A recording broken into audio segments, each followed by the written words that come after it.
الحمد للہ وحدہ لا شریک لہ والصلاة والسلام علی من لا نبی بعد وعلی آلہ واصحابہ الذین اوفوا عہدا۔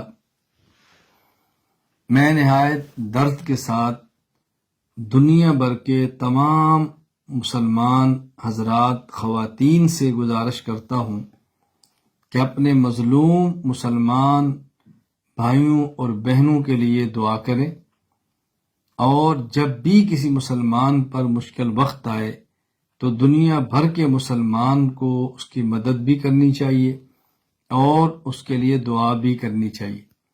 ہمارے سامنے موجودہ حالات تفصیل کے ساتھ موجود ہیں، اس پر مزید بات کرنے کی ضرورت نہیں، بلکہ اپنے مظلوم مسلمان بھائیوں اور بہنوں کی مدد کی ضرورت ہے، ان کے لیے دعاؤں کی ضرورت ہے، اور اللہ تعالیٰ کو اس موقع پر رو رو کر منانے کی ضرورت ہے۔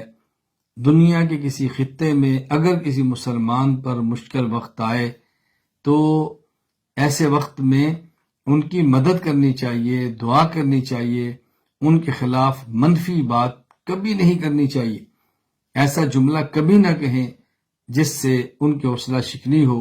ہمیشہ ایسے جملے کہیں جس سے مسلمان بھائیوں کی حوصلہ افزائی ہو۔